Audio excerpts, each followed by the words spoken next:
All right, and welcome back to episode 168. This is going to be the Lift Hard Live Easy 5 preview show. We are joined by no, actually it is the Lift Hard Live Easy 4 recap episode. The preview show will be in about 6 months. And yeah, this is Big Keith here, episode 168, and I'm going to let the crew kind of take it around. We got a bunch of people here. They're going to introduce themselves, and you're going to make sure you're following them on the gram and Discord.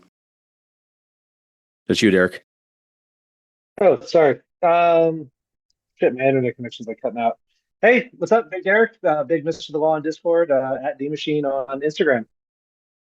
Awesome. Brandon Doyle. I'm O'Doyle underscore basement underscore lifts on Instagram and big Brandon O'Doyle rules on the Discord. I am Kyle DeBoard. I'm at Coach Debo on Instagram and Big Debo on the Discord. All right. Not missing anyone. Okay, cool. Just making sure I'm not skipping anyone. All right, I'm Jake. I am Jake the Snake on Discord and Jake Hyde or Hyde and Strength on Instagram. And this is Jennilee on Instagram, jennilee.phillips. On Discord, I think it says Big Jennilee. Hey, and I'm Big Nate. I'm just here to get on the thumbnail. So, okay, goodbye. Everybody, appreciate the help. All right, guys, how is that jet lag treating everybody? Post-meet fatigue, post-show fatigue, post-5-day vacation. Vacation, we use the term lightly. Post-5-day event that then you had to come home and go to work after. How's everyone feeling? I haven't been back to work yet, so it's kind of nice. I don't go back till Saturday. So Same. I don't go back to work till August. Till August, yeah, it's true. Debo we get a teacher in the house. Yeah. I've been back, but I think the only thing keeping me going right now is just every time I get on Instagram, there's something new to see from somebody. Yes, that's been really enjoyable. I've seen a lot of. It's been like staggered too. I mean, there was a lot of stuff. It's like what's today's? So it's Thursday. We're 7 days out. We're 8 days from when we first started posting shit on Instagram last week. That's kind of wild. Yeah, it's been new videos, new posts, new angles, new takes, new heartfelt Discord comments. It's just been. This is one for the record books. Like I don't know. Everyone says is bigger and better every year. This one did take the cake, I feel. Yeah, it's kind of to that point. I think everyone's kind of feeling the letdown because everyone starts exiting the Dean. Sunday, the crowd gets smaller. Monday, there's a few stragglers. Everyone's just kind of making their way home. So I think we all just have a little bit of that, like, oh man, just had such a packed weekend. And literally, like from the time you get in, like I got in to Sioux Falls Wednesday night, to Aberdeen Wednesday night. Yeah, so it's a long week. I miss it. Indeed. Anyone have any noteworthy travel comments? Travel usually kind of is what it is. I don't think too many of us got too hammered on the way in. I took the long road to get to the Dean. You did. You confused me because you were like you on Discord. You were like asking about something in Sioux Falls about it was either meeting up with Grayson or asking for advice for a restaurant or something. And I'm like, wait, do you mean next week when you're like maybe in town when you fly to Sioux Falls and then drive down to the Dean? And I'm like, oh no, you're in the Black Hills. You're doing all those cool things with the family. Yeah. It was a selling point to Heather early on to say, hey, we can go make this like a family vacation. And then by the time this rolled around, she was all in on crew and everything. And she even commented that she's ready to come back to the Dean for next year. So that's pretty cool. Nice. I don't even have to sell it. I think you did mean to say Big Heather though, didn't you? Yeah, sorry. Nice. My bad. Big Heather. I mean, don't apologize to me. Apologize to her. She's the big one. Big Mrs. Debo. Yeah, there you go. There you go. There you go. Kruber, Jennilee, and Jonathan were gracious enough to pick a bunch of us up at the airport. I think it started. It was going to be 2 of us, and then it was 3 of us, then it was 4 of us. I think it was 5 of us. Maybe it might have still just been 4, but it was several of us. So they went from having 1 car to 2 cars. So I do feel bad if anyone had to leave work early to accommodate that. You guys could have told us to pound sand, and we would have made it work. But we appreciate it. So they dropped us off at the hotel briefly, and then I was part of the round one roost tour, which was really cool. I believe we got to see the implements, some of the implements before Jake did. I'm pretty sure I saw that circus before Jake, and it was a very pretty circus dumbbell. The theme color, it was a very well done circus dumbbell, and I like the Jonathans are like it can still be a full size 12-inch bell, but it's, what, 55 pounds, which you don't find that in too many. That's not the Titan really oblong shaped and long one. So, it was a very pretty nifty, circus dumbbell. I like that. And then the Yeah, it was roost. really annoying for Jonathan to send me Snapchats, but he kept putting the censored picture like thing over top of it, and he just kept doing that for like 2 weeks. You South Dakotans in that John. Snapchat thing. No, that was cool. Saw the farmer's handles there. Got my hands on the big Tex for the first time. I think we just loaded up like 2 plates, so nothing really, nothing really too spoilery. But I was like, oh, it's still pretty stiff, but it's got some wiggle to it for sure. So very cool. Jennilee went all out and cooked us a nice steak dinner. Mm-hmm. We did have to go to Target and get some CPAP water and Uncrustables for you guys. For Andrew.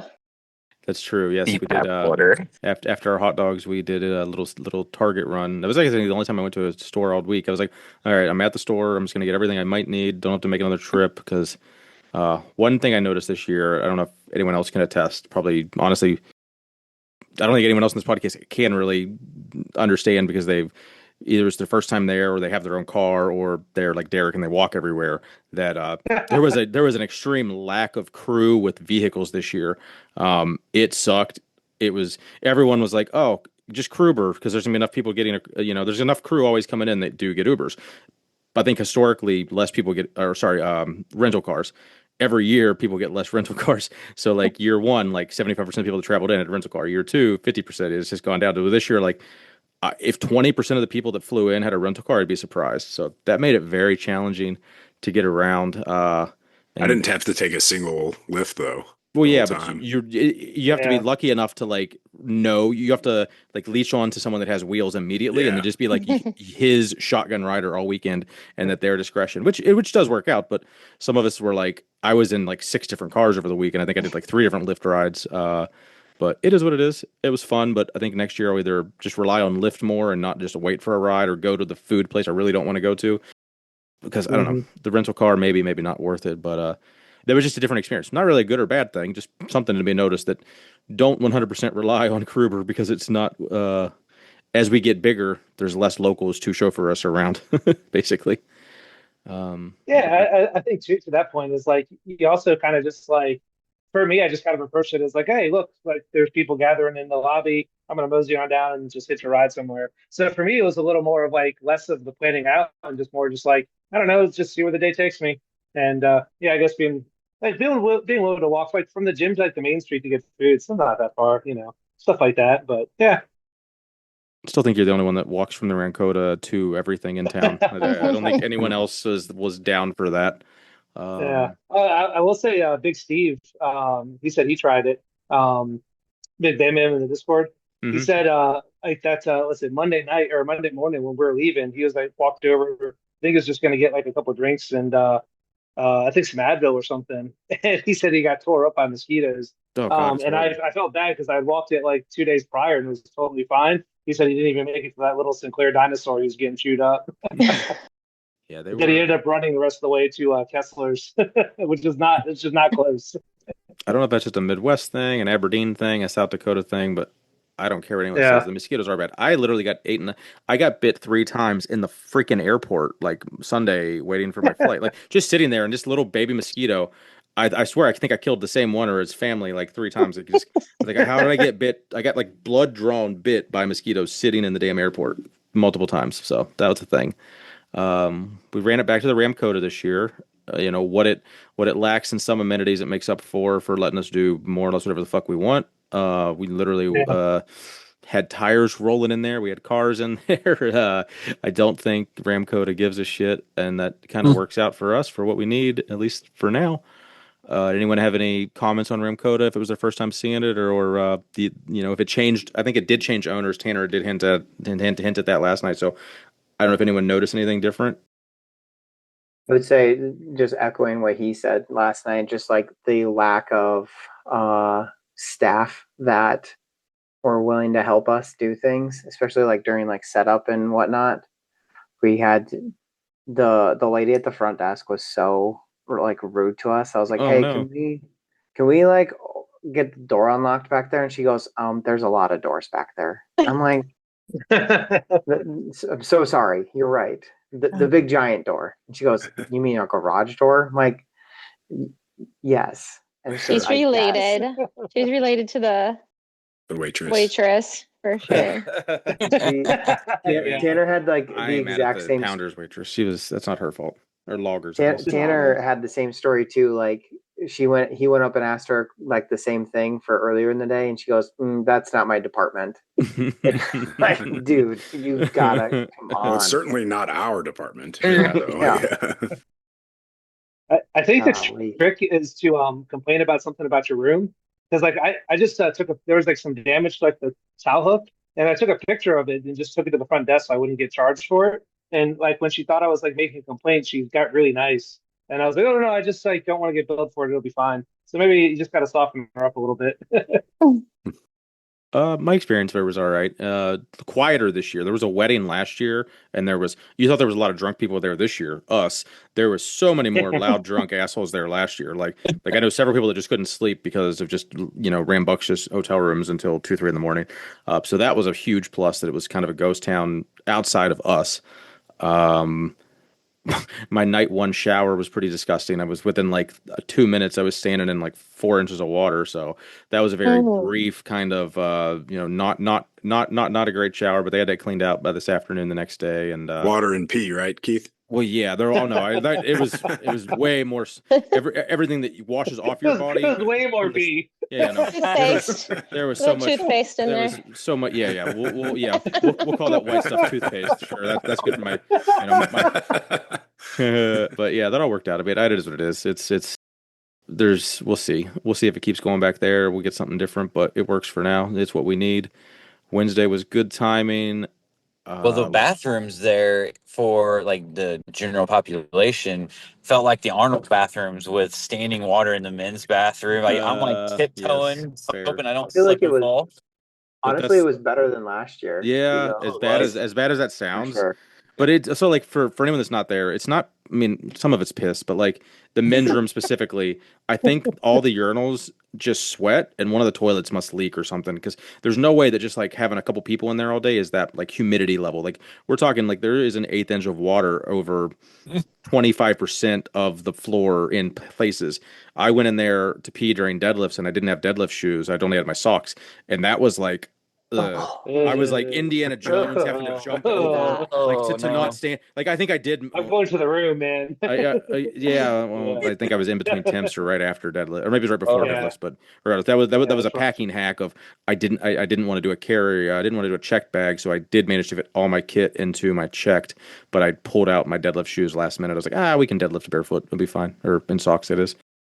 But Yeah. yes, Debo and Brandon experienced the Ramkota bathroom for the first time. Not to Arnold level because Arnold level just has shit on the floor, literally. This was just wet floors. I mean, I did mention to Tanner, I was like, hey, last year we had fans. Didn't we get fans this year? And he was like, there's literally no one to ask. Like I couldn't ask anyone if I wanted to ask. I was like, fair, okay, good enough. Yeah, we had to beg for there was 2 trash cans when we set up on Thursday, and we had to go beg for 2 more of them. There Like were a bunch of trash cans that none of them had trash bags in them day one. Like we were like Wednesday and Thursday. I'm like I just saw people just keep chucking shit in the like dumpsters without trash bags. I was like, oh, that's gonna suck for somebody. the one that was holding the water leak, Oh. The water leak was used as a trash can. And like when I was cleaning up the rows after the strongman, and I look in there, it's just like beer bottles and like a ripped up foam finger and like a foot of water and. Yeah, there was a. I'm assuming it was from the air conditioner because that probably hadn't been turned on all year because we might have been the first people to rent that room, and it for sure there was some condensation line blockage or something because we'd had a nice little drip there all day Wednesday. It was gone Thursday, and the air was working. So I don't know what happened if something got defrosted or cleaned out, but it there was a couple times we walked in there, and I don't know if someone was dicking with a thermostat or if it just was actually down, it was like 80 degrees in there a couple times, and then it was like 72, 73 the majority. So it was much more tolerable than what it could have been. So that worked out for us. And yeah, I don't know, Jake. It was Thursday moving equipment. It looked like we had a decent amount of people helping unload. Yeah, yeah. We even before that, like Wednesday night, I had to unload one load of trailers because we realized that the Massonomics' landlord had misplaced their big tire. Oh yeah, I And heard. Yes, Tanner made a phone call in to the local tire store, and me and Big Mike had to go to the local tire store, and they took us out to their junk tire and said, find whatever you want and we'll get a guy in a skid loader to pick them out for you. So I had to unload one trailer early so we could get two big giant tires. But yeah, then going into Thursday, that was the best unload and of all the years. Going back to like helping with year one and year two, like I remember helping Dave during year two. It's just me, Tanner, him, and Katie unloading his entire U-Haul. And before we even went to the gym, and it was like, oh, I'm already exhausted. And then this year, like I think I carried one keg, and the entire thing was empty, which was awesome. yeah, it was pretty nice. I didn't volunteer for helping doing the stones up the stairs with the two curl bars scares the shit out of me. So like I will never help with that because like I don't have man I don't know like give that to someone who's a little bit stronger than a subpar masters. But everything else, I think everyone there was at least 25, 30 of us there, and everyone carried a little bit of this and a little bit of that, and big I will say with riders. the curl bars, it's really not bad. Like, Yeah, I think it I would say, disperses the weight yeah, really well. I guess You I should just have think more seen, of like the the stairs, genius and then technique. I don't know. My yeah, fear of being a lot shorter. So if I'm with a really tall guy and I'm at the bottom and that fucking thing, like if you're ahead of me and I'm in the back and like my fucking arm goes down a little bit, it's just like gravity coming you at should have me. seen Zach, Big Zach. He carried like one of either the 200 or the 225 keg, like up the stairs, like an actual keg load. Jesus, And I was like, that for the break my love of fucking God, heart. dude, just get a cart or a buddy. And there was a Yeah, couple times where he like stumbled, and I was like, if you fall down these stairs, no one is catching you. like national This is anthem, Zach, terrible. right? No. Like Yeah, he's national anthem, Zach. So like I he's don't not know a that big I dude. could I don't know that I would want like that would be like the train. I wouldn't have to work out that day if I carried a 220-pound keg up the stairs. Like that's Yeah. like I Yeah, it don't was want to see terrifying. that. That sounds horrible. But That's yeah, brutal. got all that loaded out. They opened up the booth for us Thursday afternoon. Anybody? I'm sure everyone got some merch. Did anything surprised or any merch they really wanted to comment on or anything they liked? Any of the custom stuff even too. Black Curls shirt's pretty sick. Yeah, it's on the comfort colors too, I believe, right? Yeah. Nice. But it's almost kind of like a different comfort colors because it definitely like They're all the same blank. I maybe heard. what? They're all the same blank. I heard, but Hogan did tell me that I like was wearing mine every this blank is morning. completely different, and I can attest that every blank is like 1% different, and it's thicker, thinner, wrinkles more, wrinkles less. They're all Like slightly different, no matter what the tag says. like I don't know, maybe it's just me, but I was like I wore it this morning to work out that black curl shirt, and I feel like it hugs Mm. the shirt. Like I honestly thought it was a different blank because it hugs the arms so much differently than like this is a regular style comfort colors I'm wearing right now, and Mhm. I would swear it's a different shirt. Yeah, I think Yeah. the Milwaukee one to me fits tighter in the chest, but like in a good way. Like it's almost like a slightly athletic, like up top, but then like it still has the length and the width for to hide the belly. I was a I love the personal fan of Massonomics the full hat. Vito. Yeah, The the hat. hat, Yeah. the hat The was hat, very yeah. popular. Same. And hearing the whole story behind it too, like with Lauren, like, Oh, I didn't. Yes. Okay, yeah. do you have that? I don't know that I lore. mean, I have like the What's gist. Like he yeah, basically, let's so hear it. Lauren's really into like creating like different type of parodies, kind of like Mhm. to the old school beer Massonomics ones. So he's been doing that for his gym.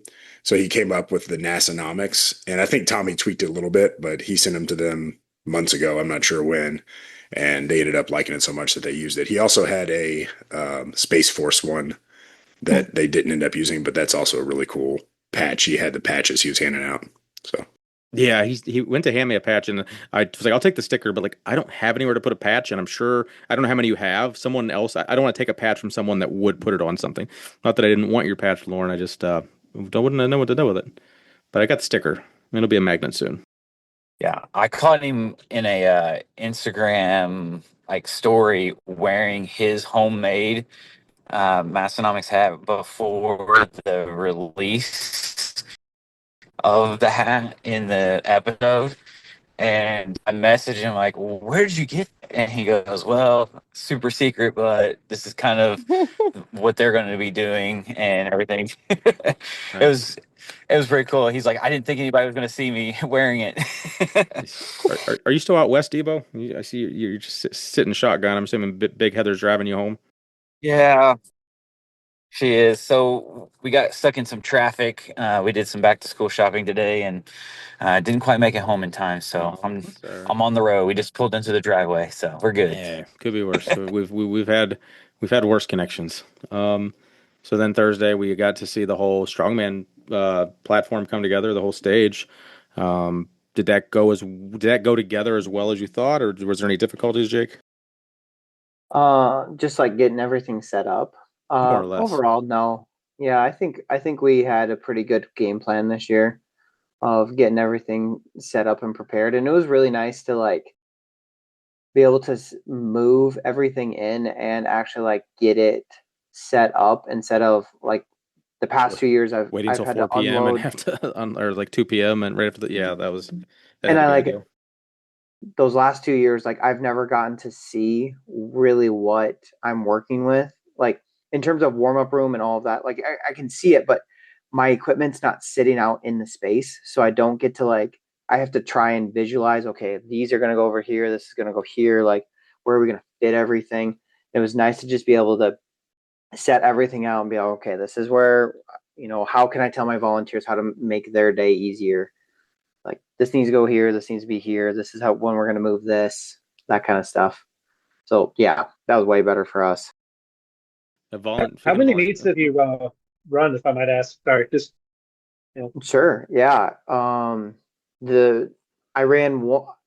This is my third lift hard live easy, and I ran one other strongman competition back when I was in college, and I run one or two powerlifting meets at the college that I work at every year. So I've not a ton, but enough to know my way around the block, I guess. just doing lift yeah. hard, I live mean, it, easy. it, it goes so smooth. Yeah, the way you guys had like just I was really impressed with like your loadout plans and stuff, and just kind of to your point, the direction y'all were given, making it go so smooth. But yeah, that's awesome. I really appreciated the binder where it was lane one binder, lane two binder, event one. Like everything is organized and detailed out how everything was supposed to be laid out, put weight put on the bar, etc. Like as partially an OCD person myself, I appreciate that level of detail. So That it is was. all. That is all my better half. That's not me. I'm the chaos to this We know. equation. We know she keeps the it's a good team over there. The little yin and Yeah. yang, it goes a long way. How many volunteers did you have a head count on volunteers for strong? I mean, well, powerlifting and strongman kind of there was a lot of repeat volunteers. But you had what like half a dozen powerlifters and then a bunch of people just coming out of the crowd to help out. Yeah, Not we coming out of the crowd, but had like pre-scheduled stuff. But non, everything was planned. We had 8 spotters and loaders, and then 2 scribes, 2 scoreboards. Um, and so that's a dozen people that were helping out with that, that's wild. plus judges. Yeah, and so 14 or 15 of us. Like that's So like there's some strongman shows that aren't that big, or like that's like the bare minimum. Like I've been on some really small shows, but like that's a lot of people. So that was really cool for to have that many people. Definitely made the day go for sure. Well, yeah, I was honestly, I've been nervous all year about like that was my biggest reservation about moving the strongman to Friday was, are we going to even get anyone that's willing to do this? Because if everyone's powerlifting, like we had a few people that were like, hey, I'll help you move things, but I'm not helping you during the competition because I saw what those kegs did last year and I don't want I have no interest in doing that. Yeah. And just got a couple psychos like Steve Yeah, to Bam get Bam in was there and hustle. he was a tank out there. And then he goes and PRs in the meet. Like that's just wild to me. Yeah. And he crushed the grip competition too. Yeah, yeah, Yeah. And he was loading in the grip competition too, while competing in it. Oh wow, I didn't. Yeah, Yeah. I was a little distracted during the grip competition. I might not have been bringing my A game. That was a Sunday morning, so Distracted. Yeah. That's the word. The That's clear right. liquor. More on that later. Yeah, the clear liquor got me good. It was a good time. Everyone got a chance to see the billboard, got the picture. Brandon, Debo, it was your first time there, so did you really think we had a random billboard, or did you think it was all just like a hoax and it was all AI? Oh, I was pretty sure it was real, but yeah, that was actually the first thing we did. So my flight landed in MSP from Louisville, and I saw Darren and Lauren there. So we got on the same flight to Aberdeen, of course. And then when we landed, they made like a game time decision. They're like, all right, we're just going to rent a car because they weren't going to rent a car initially. Oh, I'm So like, surprised yeah, they were able to get one. I was looking, like they they had were one sold out. left. Okay, Yeah, yeah, I don't because know. I don't they must have know had one in where. reserve, or they stole someone else's Jerry Seinfeld reservation, because Yeah. they for sure weren't letting me book anything like 3 or 4 days ahead out. Well, they were able to get one, and the first thing we did is we went to Brock the Rock and the billboard. So got those knocked Nice. out. But we got to do the prom picture on top of Brock the Rock, which was good. And then headed over to the billboard. So I got my picture with Darren in front of the billboard. It was kind of funny. We pulled into Aberdeen from the west side of the state, and we're just going down the main drag there, and we're trying to figure out where we're going to eat lunch because we got there right at about lunchtime. And I told Heather, all right, just turn left down this road, and we'll find a little parking lot to park in and figure out lunch. And as soon as she started going down this road, I saw the big grain elevator that Tanner got the picture from. Wasn't that Uh, Jake's uncle or something? That's and then I was like, oh, that's a Casey's. That's got to be the billboard. cool. So we went and got our picture taken there. So it was lucky, I guess, that we found it right away. But it was just luck of the turn there. Any pizza ranch or the circus, and anybody get to try out the local cuisine or anything you haven't had before? Yeah, I went to the circus with, I think Jake was there and Derek was there. Yeah. Debo, did you go to that? Was that Thursday? We were at the Pizza Ranch. Yeah, I wish I went to the Okay. circus. I didn't realize so this was post setup and everything, and there was like no one was making a decision. It was like fucking lunchtime, and no one ever threw out circus. And Anthony and Garrett were like, "Oh, we're gonna go to Pizza Ranch." I was like, "Okay, I don't have a car. Someone's leaving right now. There's a seat in it. I can go get food. Cool, let's go."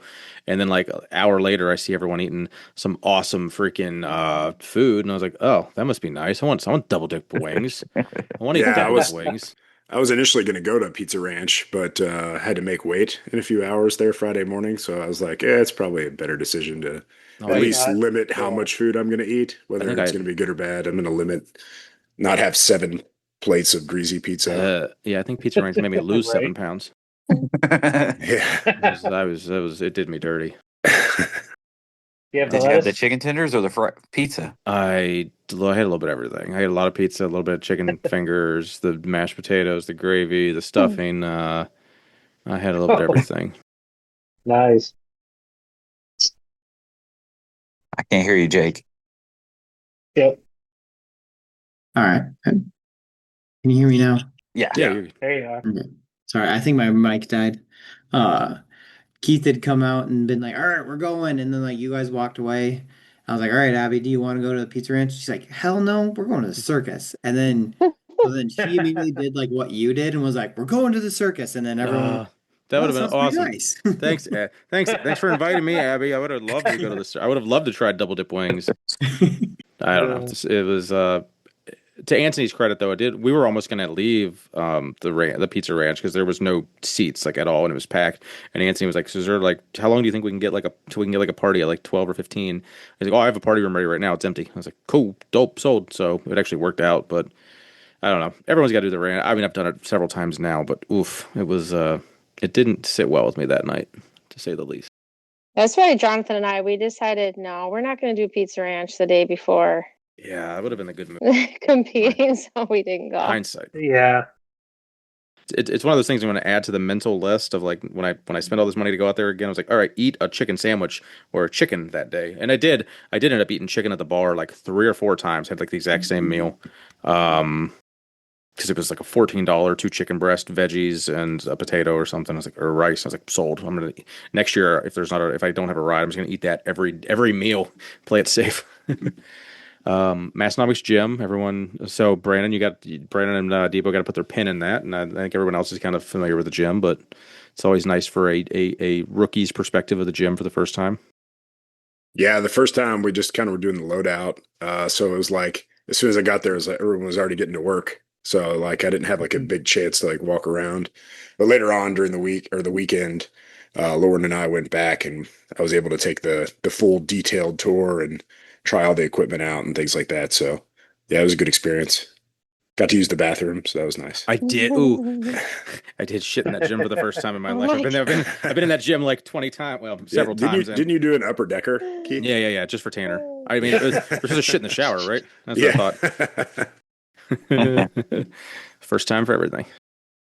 I like the videos you see versus how it actually is in person. The way the rooms are constructed and laid out, it makes it feel ginormous in the videos, and it's just well thought out planning and everything, and it flows really well. And got to put my hands on some equipment that I normally wouldn't get to.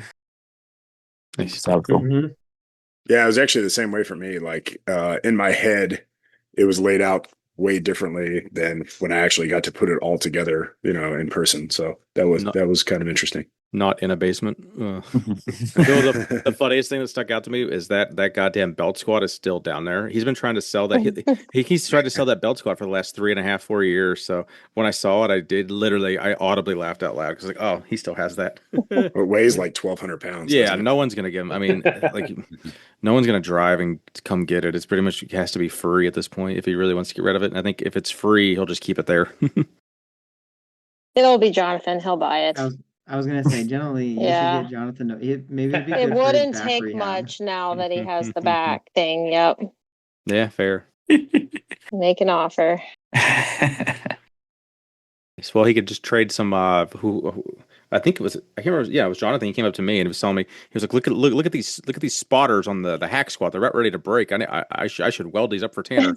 It's like these you could literally like where the spotter where the arms go into the safety spot on the hack squat were like indented like severely. I was like, oh, well, for $100 hack squat though, I think it's still a pretty good deal.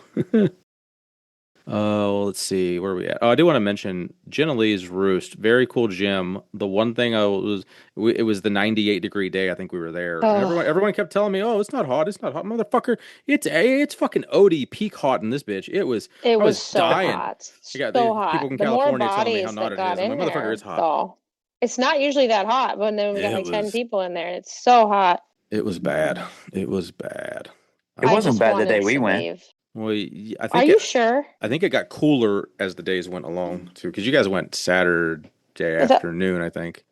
Or no, it was Thursday afternoon. Thursday. Oh, yeah, Thursday. Yeah, because that's why there was a crew late into to loggers coming back from the 47-minute drive out to Aberdeen adjacent. No, it's like 20. It's not too far. It was a good ride though. Anyways, I just didn't want to let the whole podcast go without complaining about the heat somewhere. It wouldn't be a podcast you episode. were getting bit up by the flies real bad. Yeah. On Wednesday. That was a thing. Oh, well, yeah, you were giving me shit. You were like, "Oh, did you just put bug spray?" Because I had my backpack and I had bug spray in it, and we were sitting outside, and I had already gotten bit once or twice, so I did. I went and applied a shit ton of bug spray, then immediately got bit by the biggest horsefly ever. The biggest horsefly bleeding. ever. I'm like, sweet, I'm just bleeding now. So that was fun. But you guys have a beautiful place, very wide open, very, very nice location. Where are we at? Loggers? Thursday night Thursday. loggers. Everyone had a good time. Everyone got their fill. I I definitely think learned not to order any food there. The year before did take an hour as well, and so I just said no, we're not even going to try it. smart. So just had food before and just planned to eat drinks. Yeah. Smart. Very smart. Yeah, if anyone's, I mean, they touched on it on the other podcast. So we're doing our best not to have it be the Tanner and Tommy podcast with some crew perspective. But I don't know. And from my perspective, we got there, we got our food order in, and 2.5, like at least 2 hours later, some food came out. I think Brandon's table was smart and asked for their bills immediately because I was in the back puking and shitting my brains out, and I didn't have a bill, and she wasn't anywhere around to give me a bill, and I was like, I just want to leave. I didn't have any cash, so I was about to just give someone my credit card and get a lift, but finally she did come over, and that was an experience. But I think we all just need to learn. I think we're too big to do another meal out in a group unless it's something even in a bigger location. I don't know because you said you even talk like it was all set up like it was like we did it last year and there was like 60 of us. Of course, we were going to be more this year. We had like 3 or 4 waiters last year, at least 2. We had 1. So someone called off and really screwed over the waitress, and it was, I don't know. They did nothing to get her any help. And I heard she was kind of rude to some people. I thought she was just being chirpy, but I don't know. I guess she did rub people the wrong way, but some people, I don't know. I worked in food service, so I would have killed myself if I was in her position. So the fact that she still, made it through the night, good for her. Yeah, and hopefully she got tipped out well too. I think with so many people from so many different areas, it's like the culture is going to be a little bit different in how you take the service. Like you said, there's so many people with this one server. I thought she did a great job. Dude. I had no problems with her. I've been in that bar plenty of times during absolute nonsense, and they all turn into like grumpy dive bar bartenders, and that's just Yeah, how it kind of goes. Like when you're dealing yeah. with a bunch of chaos. If you've ever been like during like Northern States homecoming, like go to loggers during that, that's just how it is. It's chaos in the sports bar. But yeah, I think there was definitely 80 of us there, I feel. So that was, I don't know where we're going to find some place that could feed 80 people. So I think food just got to be, almost needs to be Yeah. like 3 separate like places where 20 or 30 people can fit. Just do food and then be like, all right, we're going to go to this bar to drink at 7. But like, don't come hungry. I think that would have been just a better overall. Like people would have been less annoyed. So that is something to think about next year, Tanner and Tommy, as you're going through the list of little things. Um, Yeah. Let's see. Friday morning, waking up bright and early, strongman day. Let's see. Me, Debo competed. Jennilee competed.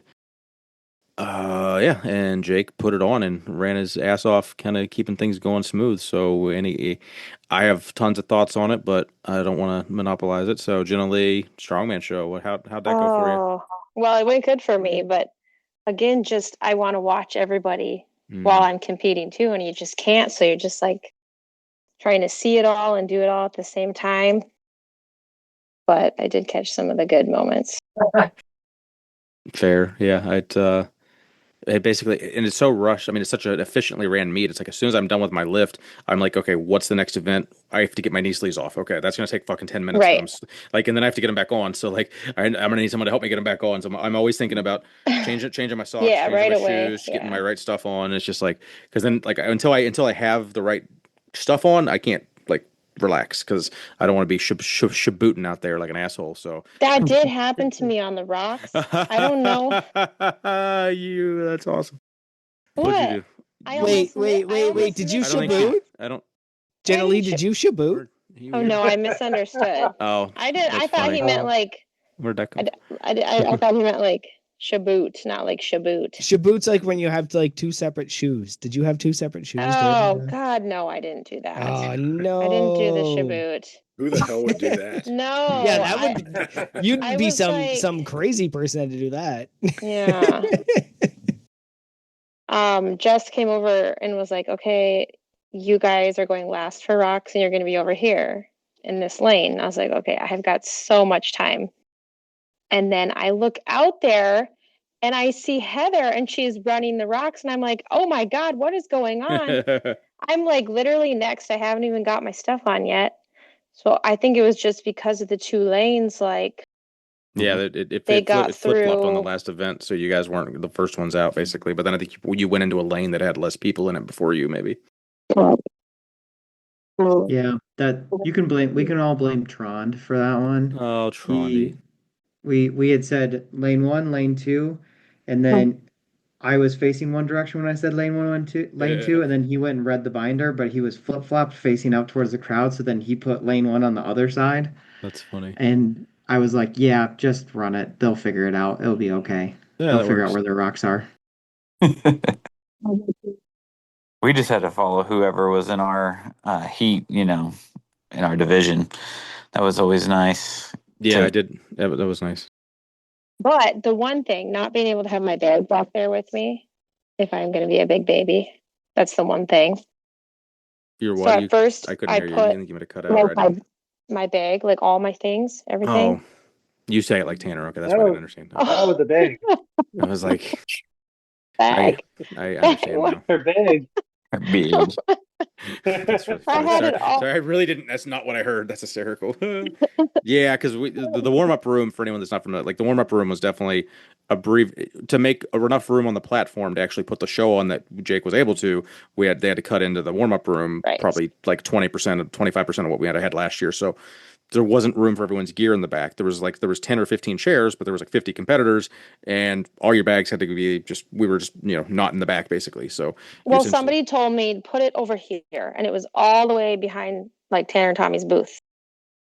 I don't remember who told me that, but they're like set up here, and I'm like, so I did that, and then as I started, like, okay, I gotta switch these sleeves and these shoes. I'm like, this is not working. I'm not going all the way down here, and I figured it out on my own. I moved all my crap somewhere else, and that was fine. But Yeah, after going to the powerlifting meet and everyone just like camped out in the hallway, I was like, oh, I should have told everyone to camp out in the might be hallway. work. yeah, that's what we ended up doing. And because I felt, well, I was worried that people weren't going to feel comfortable putting their stuff out in the hallway where anyone could just like walk through. Because I was already nervous about telling everyone to leave their stuff not in the warm-up room, like where just like regular people are. Like, Right. I feel like people are already stressed about things. They don't need to be stressed that someone's gonna like steal their knee sleeves out of their bag or something. Fair. There just wasn't enough traffic in that hallway by the time I decided to put out there. I was like, nobody's gonna take anything. Yeah. There's so many Maybe crew around it. the competition, maybe. Yeah, they're gonna take your wraps. So you have to go double overhand deadlift. Did Tom double overhand deadlift because he doesn't know how to fucking use straps or know what hook grip is? Because I swear I looked out there, he was just double overhanded, and because whatever he pulled, he pulled like mid fours or low fours, I think, and he should no way he can't pull like significantly more than that if he put straps on. Or am I just way off base? I guess I didn't see. I swear I saw him pull double overhand. But that's just. I guess that's. Maybe he was just hook the gripping. enigma that is Tom. I don't think Tom knows how to hook grip. I would go out on a limb to say that that's not something Tom does. That seems like a little too much extra steps, but I might be wrong. Also, I would not hook grip a fucking 29 millimeter deadlift bar. That would be so painful. Jonathan would. I'd tape my thumbs up if I did that. Fair. But yeah, so I got a question for the competitors. So how do y'all balance like going out there and obviously doing some of these really high intensity lifts? There's a lot of short medleys and things like that, and then you go and now you have to kind of stay amped up but cooled off and that kind of stuff. I didn't feel like there was a lot of downtime between everything. What do we have, like no more than a half hour between any event, if probably more like 20 minutes. So I thought it was perfectly paced. I've done other shows where it's, I mean, well, even Lift Hard Live Easy 1, I feel like we did event, and it was just much more paced, and also the heat factored in. So I guess, I don't know. I did not have any issue coming down and then trying to ramp back up. I thought it was so efficiently ran that it didn't seem to factor. I was not warmed up properly for the medley. Me personally, well, I think a lot of us might not have been because so many people ate shit on different things that they've done in training and just couldn't hit it. So, I don't know if the gravity's, little different in the, out there in the Dean or what, but that 200-pound log felt like 220 because I fucking pressed a 200-pound log a dozen times in my life and I couldn't get that thing off my goddamn chest. Like I literally couldn't even make a valiant effort. It was just like, it's not there. Like I don't know. Like and the circus dumbbell and the tsunami weren't so taxing that I should have been like already expended enough energy to not perform well on that. So that really pissed me off and set the tone to not have a great day. And then I was able to pulled a deadlift PR, was very fast in my opinion for me in comparison to what I've done before with Farmer's Tire and Keg, and then Rocks was just kind of fun. And I don't know. I was happy with my results overall, my performance. The results, the scoreboard sucks to see when it's like, oh, I put in so much effort and I thought I did great. And it's like, oh, the next guy has like double and a half my points. But I had improvement over what I've done in the past. And I was very happy overall. Oh, yeah. So, and I didn't hurt myself. And I beat Debo in 2 events because I'm better than him at 2 events. And that's my goal. I had very, very, a low bar, not finish last in everything. And, I think that might have actually been the main goal. So Eddie and I, there was a bunch of ties for last, which to me, in my opinion, if you tie for last, it's not coming in last because you didn't get 1 point. You got like 1 and a partial. So it's not last place. So that doesn't count. And overall, lots of fun. Well, for me, go ahead, Jennilee. I was just going to say the longer in between, the harder I think it got to stay. But then after 2 and 3, I started to say, oh, now I'm feeling this on my body. The longer in between events, the harder it got. Yeah. Yeah. But it was not very long at all for anything. When you go do another show, Jennilee, and you wait 90 minutes to 2 hours in between events, you'll really feel it. Those ones are way harder. Yeah. That's exactly what will happen. I guess one thing to factor too, you did multiple reps on the log where several of your competitors did not touch the log or didn't press the log. So some people that finished higher did more shit.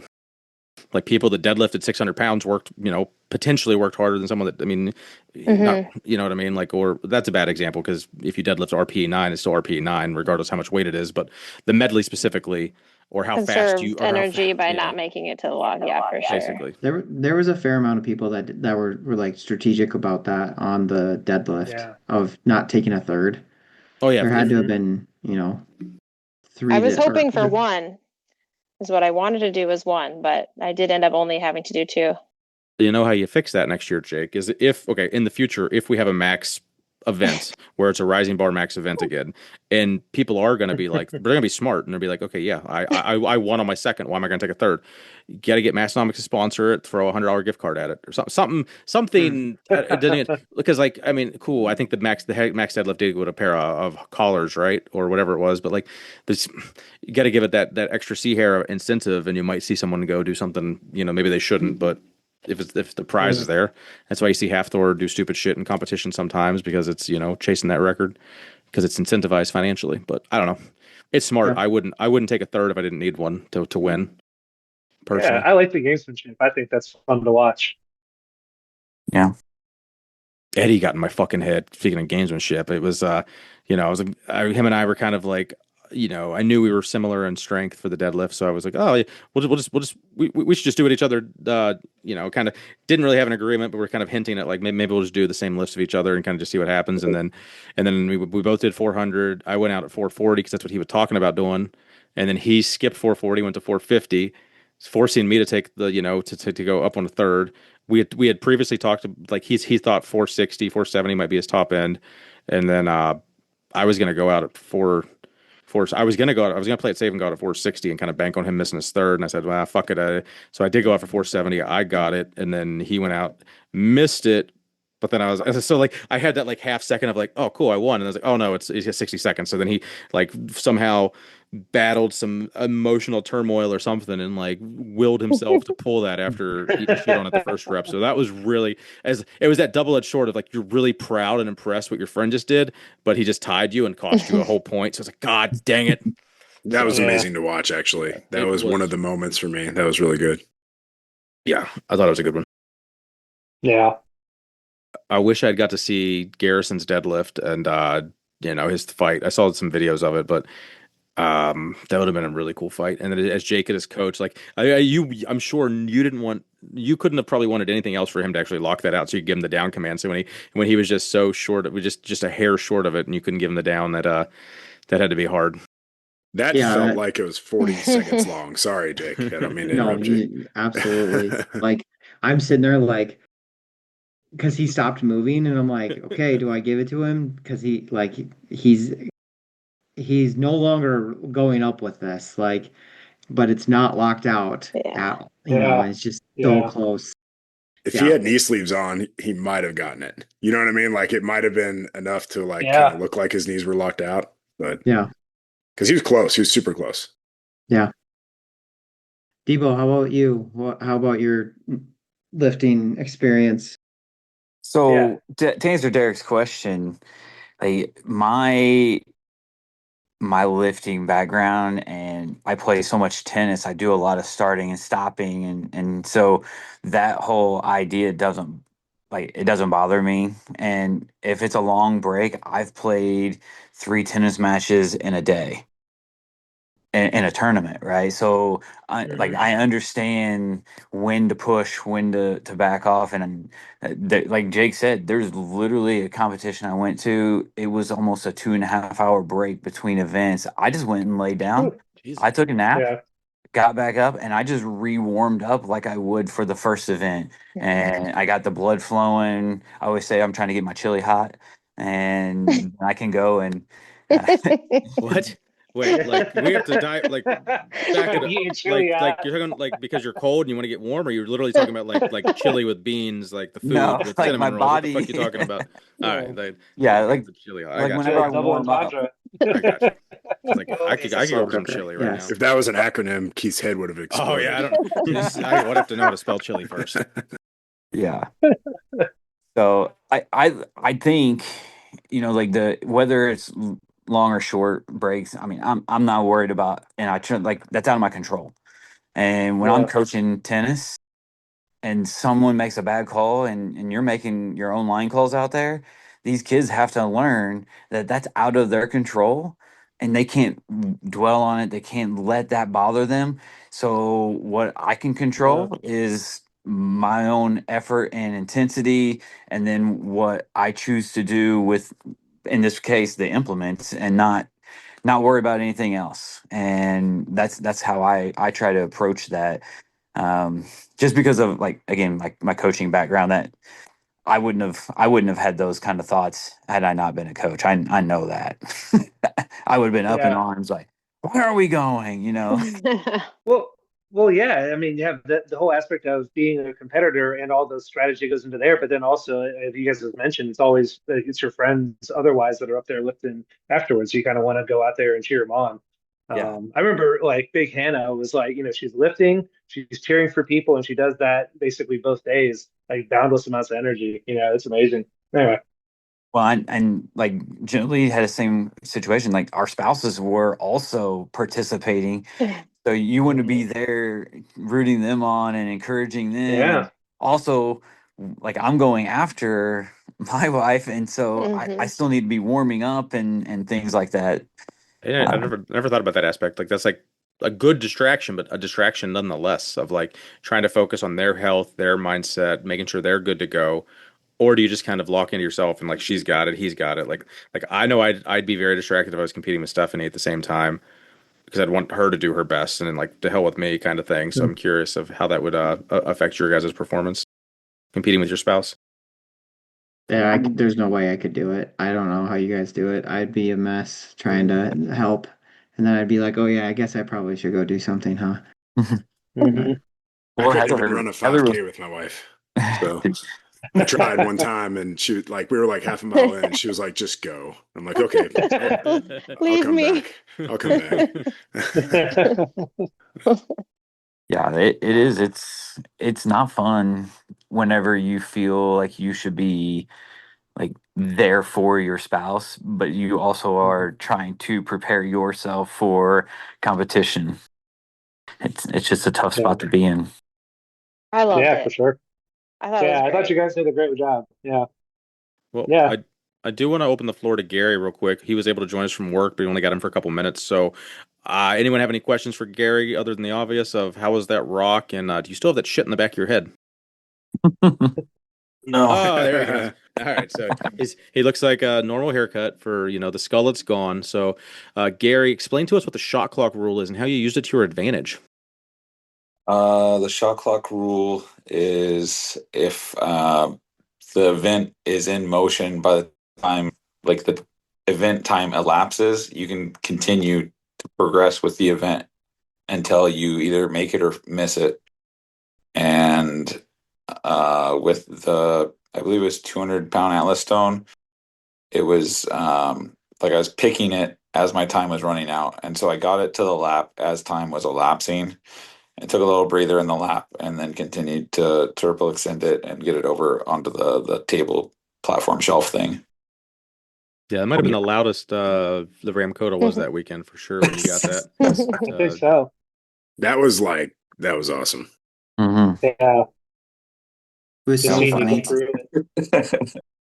It was so funny to me, Gary, because I was in the warm-up room with all of the bigger men like Lawrence, Sam Haroff, Alan Larson, Caden, and they're asking me like why I like this shot clock rule, and I'm like, I love it when someone uses it to their full advantage and then they sit there with an implement for like 90 seconds, like just make it horrible and have to fight through this. And then literally you walked out on the floor and did it. And I turned around at him. I was like, you guys, it was pretty cool, wasn't it?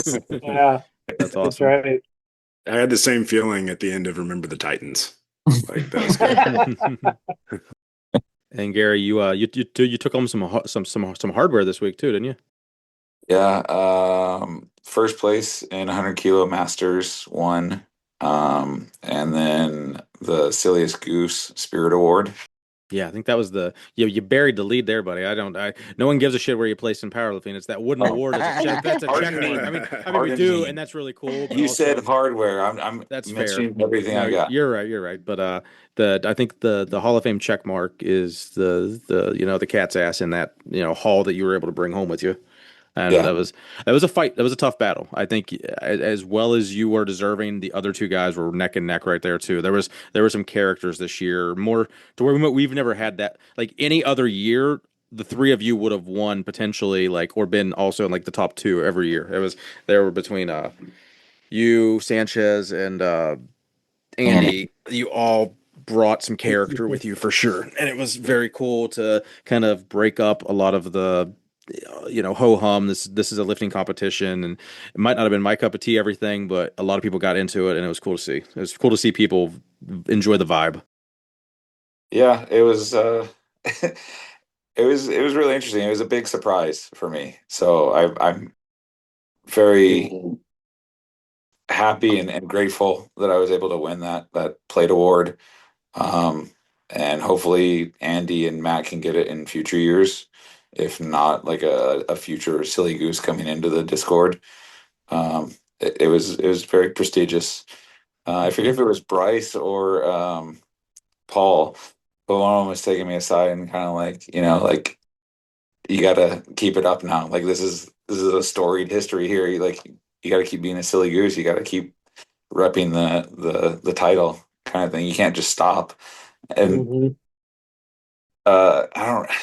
It was at the zoo. I forget who it was. It was like, I mean, this isn't an act. This is who I am. Like I can't just turn it off. So I'll keep being weird, Gary. All right, That's buddy. that makes it so much better when the person who gets the award, one, like wasn't vying for it. They were just being their natural self.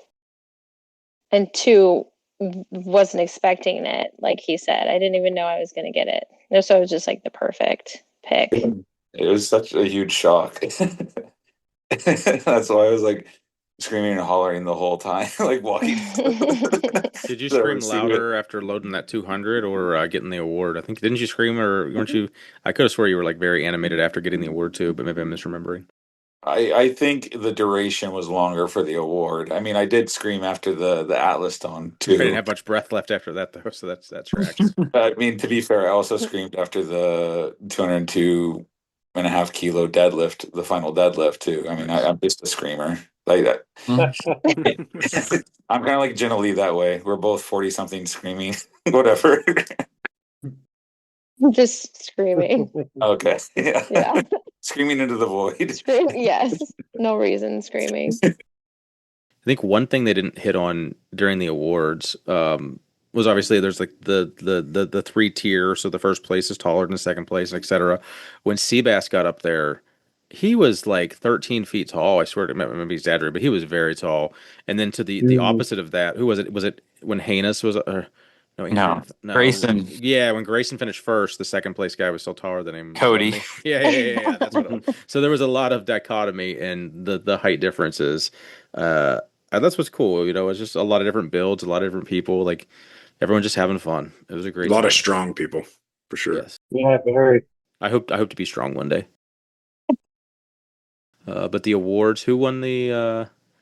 Oh yeah, Big Hogan. Big Hogan got the Hall of Fame check mark from now. Now was that something?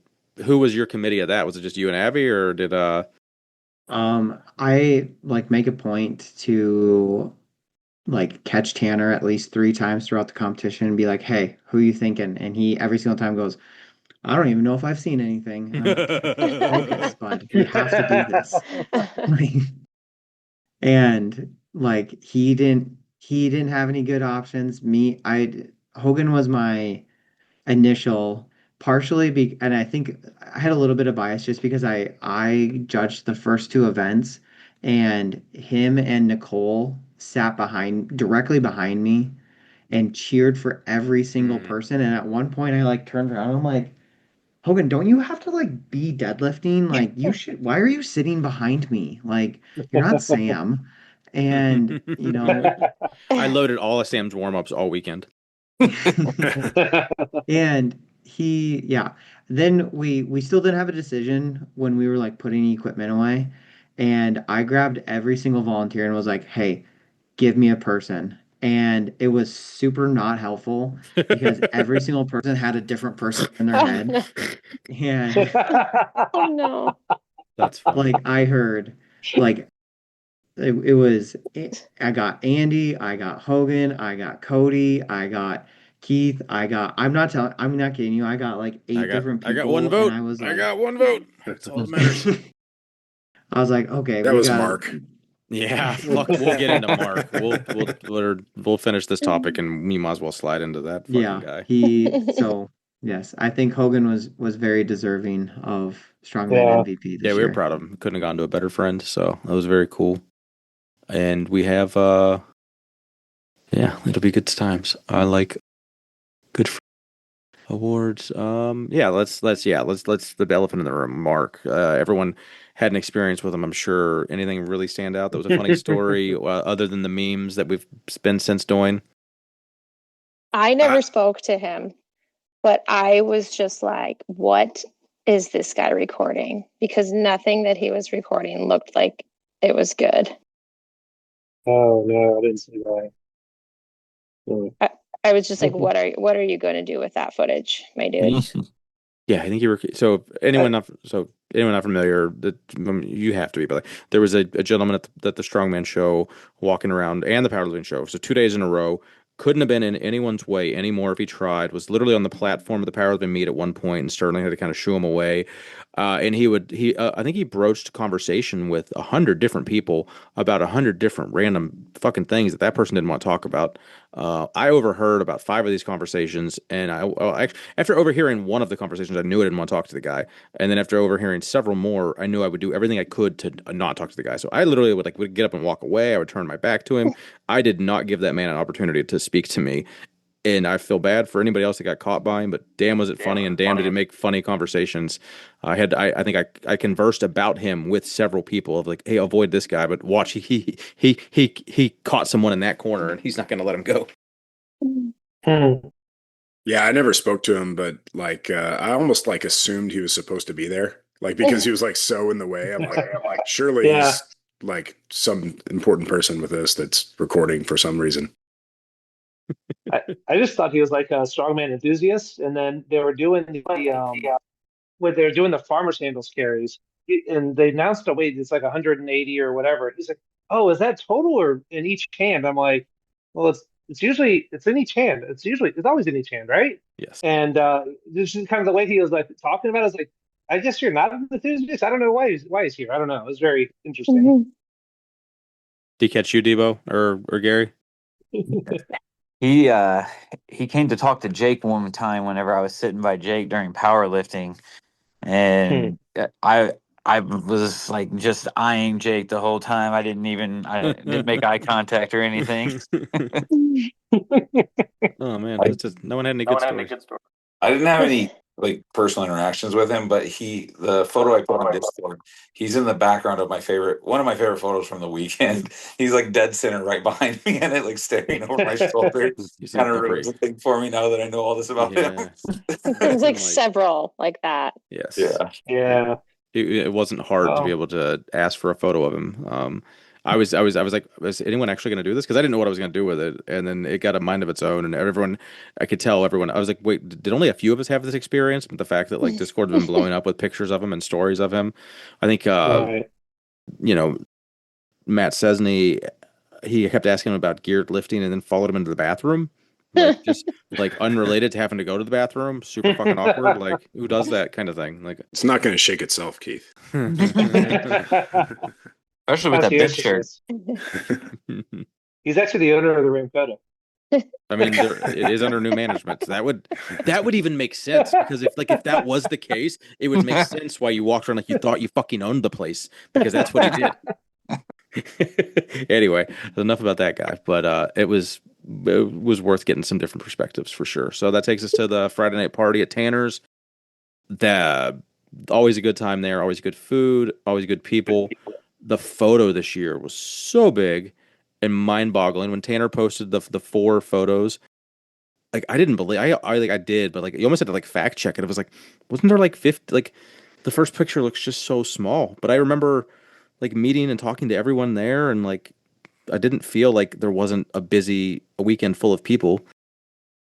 It was wild. Like I was in the backyard, and I feel like I didn't get to talk to half of the people that I wanted to meet and say hi to, and it was just, and it was so enormous. There was just so many people because I sat down and was eating with Sam and Pablo, and next thing I know, they did the ceremony, and it was like time just flew by.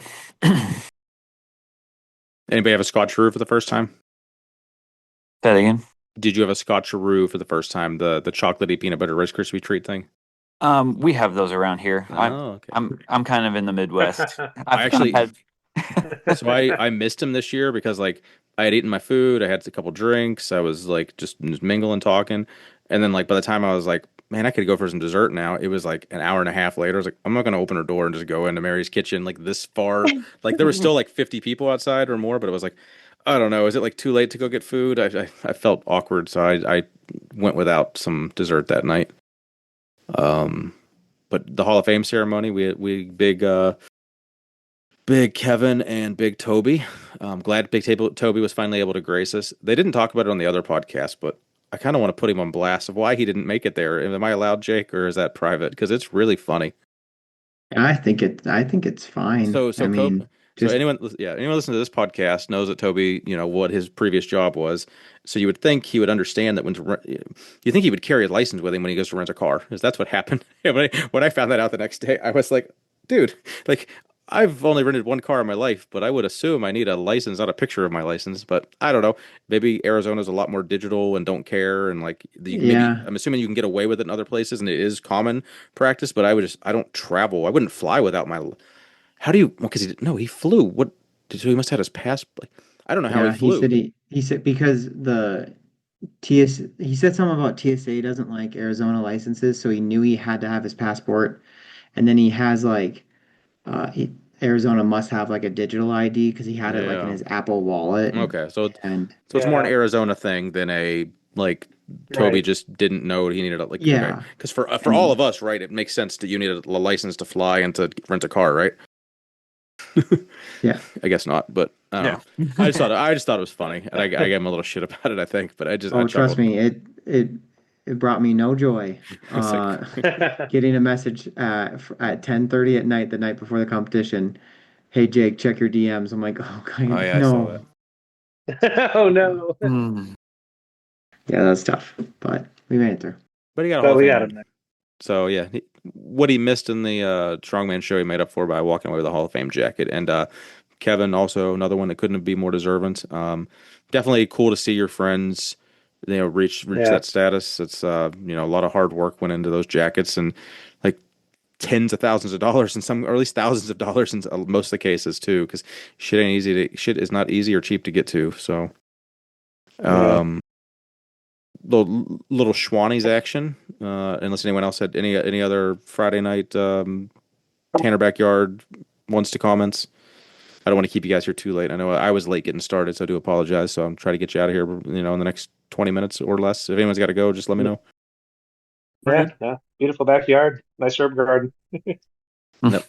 Was anyone there after dark when the bugs really, really came out? I know there's some pictures and videos of who was there. I don't know if it's any of you guys.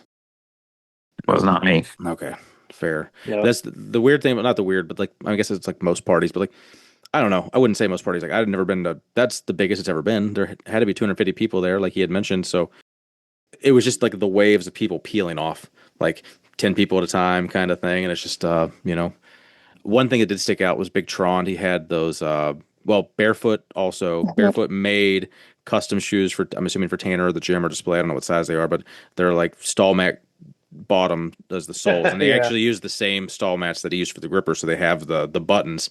And then Tron made flip flops out of regular, so it's more flat stall mat. So still cool. It just doesn't have the horse stall mat buttons on it. But he did like a some heavy duty like string for the toe thong and all that. And he was not walking very well when we walked back, because he gave me a ride to Schwannies, and about halfway down the block, he's like, "I got to get these fucking things off my feet." And I was like, "Yeah, I don't blame you." That'd have to be not even the rubber part, but just like the homemade rope going into your toe and wrapping around your heel. Had to Thank be, you. yeah, that sounded horrible. But it looked like there was different waves. And they were heavy. Yeah. Trond wears shoes that he makes himself all the time. Like Okay. that string is like you can buy a kit to make so that you can make your own flip flop, and that's what he wears all the time. Okay, so that wasn't as much. Well, so then I guess it does come down to the fact that it was a 4 pound stall mat than a 4 ounce fucking piece of leather or something. That does track that Tron would wear homemade shoes like outside of a bit too. That does make sense. That's Tron. So I had there was a mass exodus there at the end, and finally we're trying to get people to go to Schwannies. Jake might have had one or two already at Tanner's, so wasn't sure if he's going to go or not. And then Abby finally let him go, I guess. And I think at one point I was going to hop in with you guys, but then Tron was going to give me a ride. And Tron was like, "Oh yeah, I can just drop you off, or I'll come in for one." And then 3 hours later, Tron was the only one there at closing time. And I'm like, Jesus Christ, Tron! Like, I went in for I had a couple and just shot the shit for a few hours, but Tron was there well past everybody else. But Schwannies was a good time. Any good stories there? I didn't make it to Schwannies or You didn't make it to Tron's? To Tron's. You I didn't didn't make make it it to there Tron's either. hotel room? No, I was already in Me bed either. since I had to compete the next day. That's true. Oh yeah, it must be nice to actually get sleep and not be sick before you compete. What's that like? It was nice. It was really good. I had really good dreams that night, Keith. Were you there? Yeah. Were you one of like the 50 crew that doubled up and shared rooms? Because I couldn't do the whole sharing a room and listen to someone snore in a CPAP machine, and I don't like sharing rooms. No, thank you. I was not. I was by myself. So yeah, that's the move. As expensive as it is, man. I don't know. If you're used to it, I would say me and Big Sam split a room, and like it was a little bit tight, but I thought it was fine. Yeah. Very good house guest. But Nice. Yeah. Oh, Bile. I'm sorry, Benabile. Oh, Benabile. He's a good dude. Benabile. My favorite part of Schwannies, well, other than like just texted Tanner a picture of Schwannies because he said he'd make it out, and we all kind of knew he wouldn't. And then I even did a video like saying, "Where you at, Ted?" Like just egging him on. And then yeah, that was that. And then big Big Joe. Big Joe DeSager. Last night he won MVP of Tanner's party, so we can talk about that for a second. That gentleman, good friend now. Got to know him a lot. Hadn't just had podcasting with him before, but I hung out with him for several hours over the weekend. He was pretty blitzed, as the kids like to call it this day, to where I mean they already said the other story, but damn it, if anyone saw it, he did get stuck in the breezeway leaving Schwannies, and then he couldn't figure out how to shut Jen's door, to where Andrew had to get out of the front seat to like move his foot inside the car. I think it was kind of confusing. And then, because this was like around 11 or so, because Jake was, adamant that he did stay at Schwannies longer than me, and he did. I'll give him that.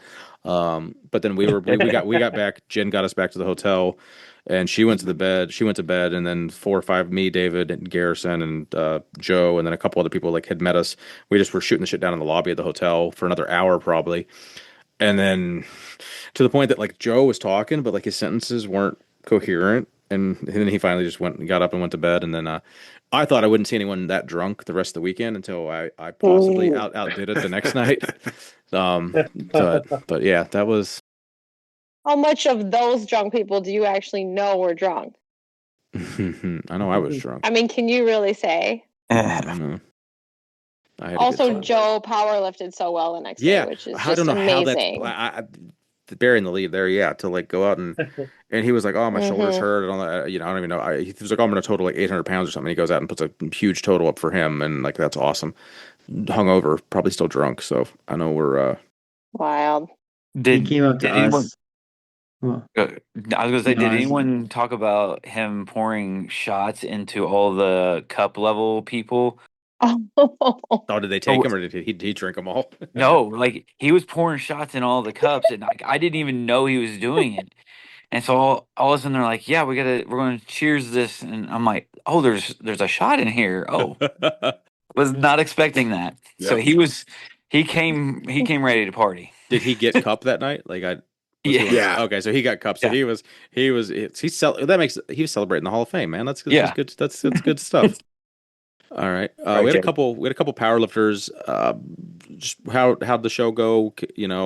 Any Derek and Brandon, I know you guys were there. Any experiences? Before you guys hop in, I gotta hop out. I got kids that need to. I know. I know sorry this went so late, guys. No, you're good. My kids are just harassing my wife. So 100%. See you, Jake. All right. See you guys next week. Bye. Bye, Jake. Yes, sir. All right. Anybody else have time? Anybody else need to go soon? I'm good for right now. Yeah. Cool. Yep. So I don't want to. So it was my first powerlifting meet ever. So it was kind of good to just kind of. Everybody told me like the whole weekend they're like, "You're going to be so spoiled. Like if you go to a powerlifting meet that's not the Lift Hard Live Easy Classic, like, and it's true. I think just because everyone was super helpful, like. In the warm-up room even, it just kind of worked out where I was like, all right, all the tall people are going to this rack. You know what I mean? Like, and we just, I don't know, it just flowed really well. And everybody was ready to give up advice and tips. And, if it was my turn up, they'd yell at me to go.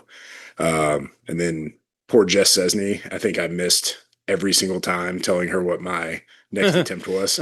So she had to like stay on me. And I'm sorry, I'm new here. Did you spit it at her? I probably did. I think you got me in the forehead on like Wednesday or Thursday, you fuck. Yeah. I think you paid me back at some point, though. I think I did.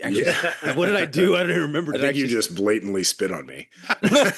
You can't do that. I was a peasant. Oh. Was it at the zoo? Like I had leprosy or something. Yeah. That's the best story I've ever heard. Cannot do that. The fuck? He spit in my mouth in Crew Falls accidentally. Incidentally. It's different. There's a difference. I'm sorry. That's really funny. No, it was funny. I apologize. Kind of. You don't need to apologize. I would have done it again. It was really funny because I caught it in my mouth. You did not. Now you're just making shit up. I made that part up. That's fucking great. Wow. That's drunk. Oh, wow. Okay. Yeah. Enough about that guy. So you power. Not yet. Yeah, but I was pretty happy with the day. For the first time ever. I mean, it was really good for me. So I enjoyed it. you got a total. That's good. I got some. Got a I think total. I got all your I got all your deadlifts videoed. That was Yeah. some big lifts for sure. That's it. What was your last deadlift again? 628. So Damn. it was a Nice. PR. Like Fuck yeah. the squat and the Yeah, bench. I think I had more there. Like I did more even in when I was peaking for it. It just wasn't feeling great day of. So it was like, all right, I really want to just go 9 for 9. First meet, like play it safe, go sure. 9 for 9. And then with deadlifts, it was like last attempt, and I was like, I feel super good. I'm just gonna go for it. So Hell yeah, man. Awesome. That was a hell of a pull, man. yeah, I appreciate that. How'd And yours you go, had more. Derek? Yeah, I think I had a little bit Uh, more, but yeah, not too yeah, much more. I think it was a pretty good selection, but I had, it was right there. So That's yeah, awesome. Derek, I think I saw yeah, you man. a few times like camping out in that like arboretum area. You were just like, I gotta get away from Yeah, the noise. I gotta go watch my lifts or something. Or it might have been pre-show. I'm not even sure, but I yeah. caught you out there a couple times.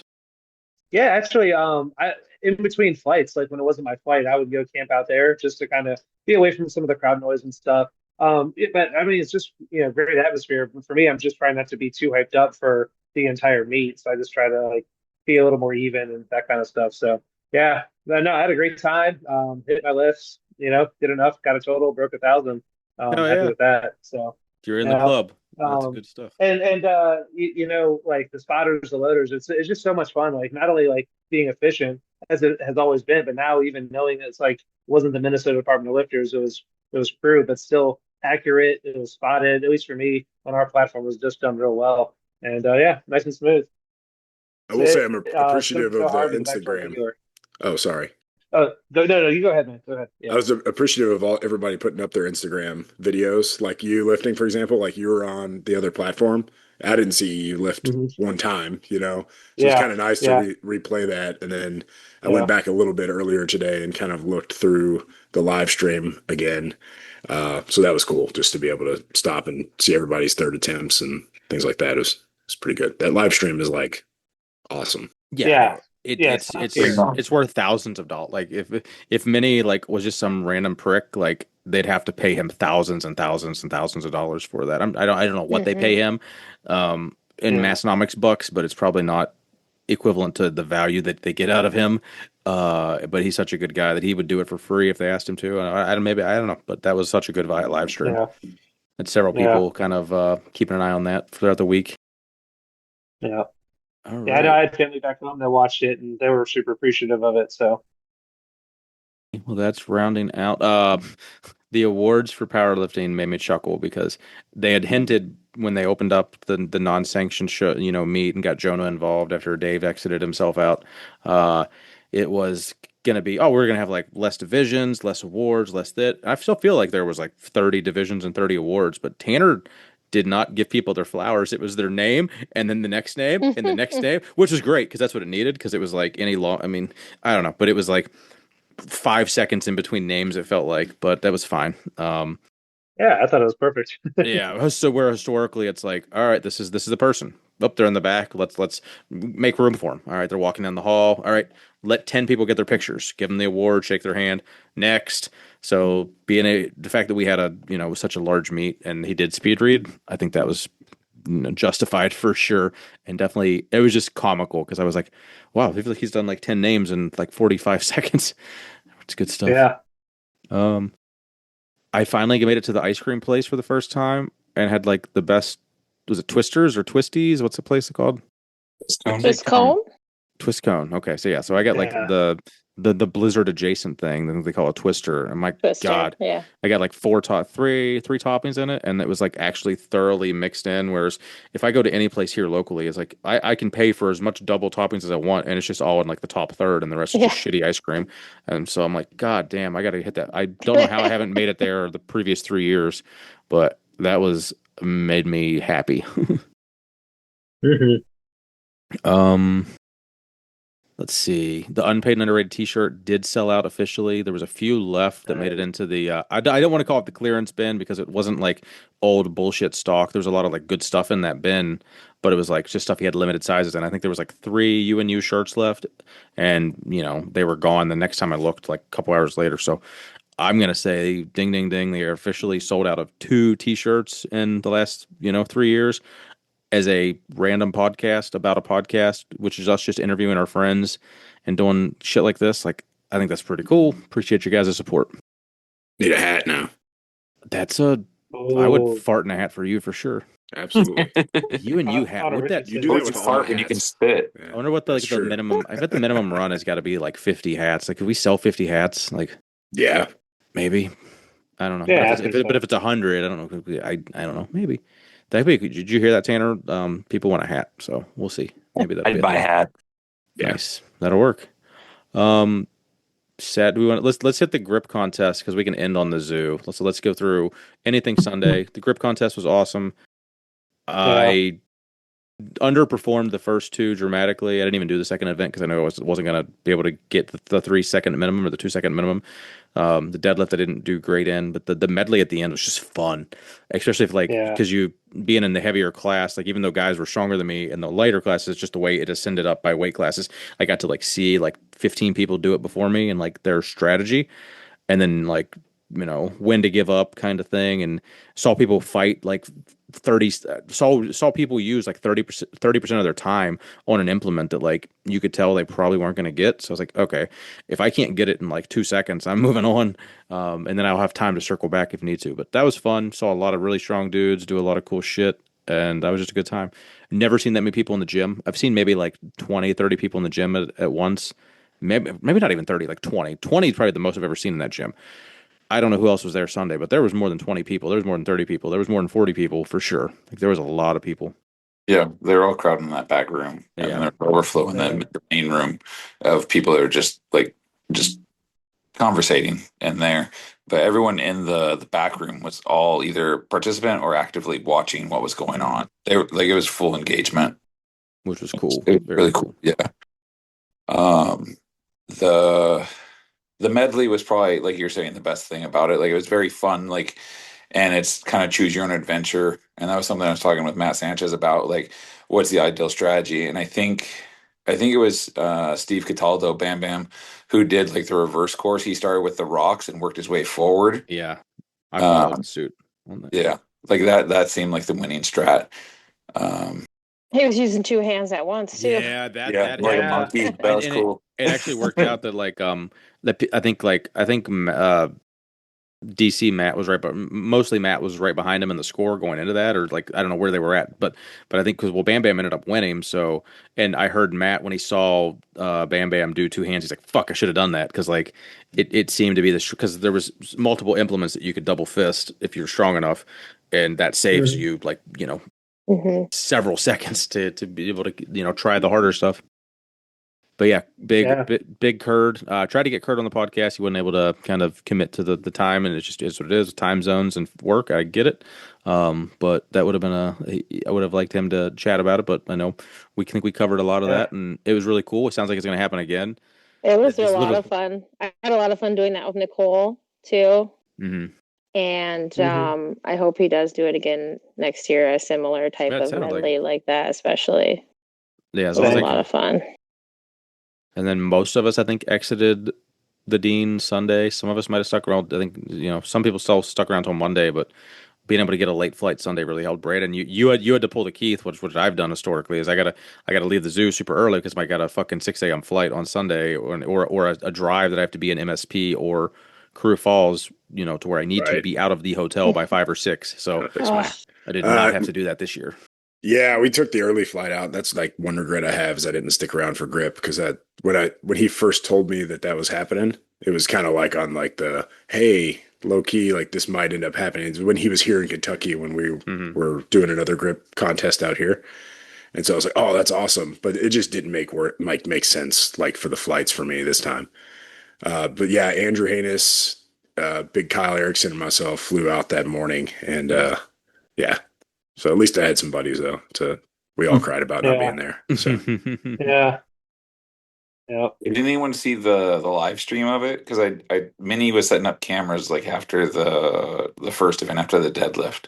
So I don't know if I went and pulled. It definitely has the whole medley and maybe some of the deadlifts. I went and pulled my medley and just screen recorded it and made that a story or a post. But I know everyone's medley should be on that, and it was it's big mini quality. It was only on Twitch though. I don't think it made it to YouTube because I don't. It's just not on YouTube. So it's definitely on his Twitch channel though. So check it out That's there. cool. I know Yeah, I'll because link I a saw couple him setting stuff. it up. I just wasn't sure if it actually Yeah. made it out. Yeah, DM Big Mini to and if anyone's not familiar I for did his, post for the his link Twitch. in There you go. Discord at some point. I don't remember. DM Jennilee and she'll find it for you. I'll try. All right. I got one other topic for the zoo, I guess. There was a missing bag of dicks, if anyone's not familiar. I wish some more people involved might have been here to kind of contribute to this because I might be the only one that knows what I'm talking about. So I had the bag of dicks at one point. did you? Well, okay, well there's two bags I of dicks. saw the bag of Oh, dicks at okay. one There point. were that this is where some of the confusion comes in place. They Okay, definitely so passed through my hands as Okay. well. so a month ago, I got the Amazon package of 3 hard candy bag of dicks. I opened one. I was like, haha, funny. Took a picture with it. It was the worst candy in the fucking world. Unlike the gummy bears, which actually I enjoyed in my mouth, this is a dick I did not want in his mouth. So I yeah, that's what I said. I don't want a dick in my What was particular wrong dick. with the flavor? It literally had no flavor. It was like hard as a rock, and then it was just like chalk. So You're it like, this wasn't. doesn't taste like a dick. Yeah. It didn't even Did take. at least smell like a dick?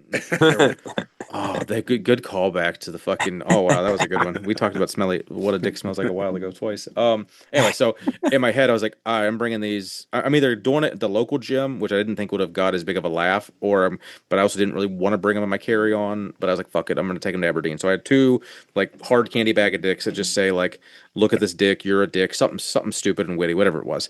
And my goal was to kind of sneak them into someone's gym bag or something, and I fucked up and Andy caught me. Like I put it in his backpack, but he immediately like turned around and saw me like stand up and like clearly I had fucked with his bag. So then he caught me immediately. So I didn't even like see him take it out of his bag. I just told him like, yeah, there's a bag of dicks in your bag. Pay it forward. And he was like, cool. And I have not talked to him about it since. So I don't know if he did or did not pay that forward. I hope it did. And then at Schwanny's Friday night, Jen can deny that it was her bag all she wants. I don't care. It had to have been Jen's bag because it was right where she was sitting. She was in the bathroom, but I don't know. I don't see Jen maybe leave. Regardless, I put a bag of dicks in what I thought was Jen's bag, her fanny pack, and she denies that it was her bag.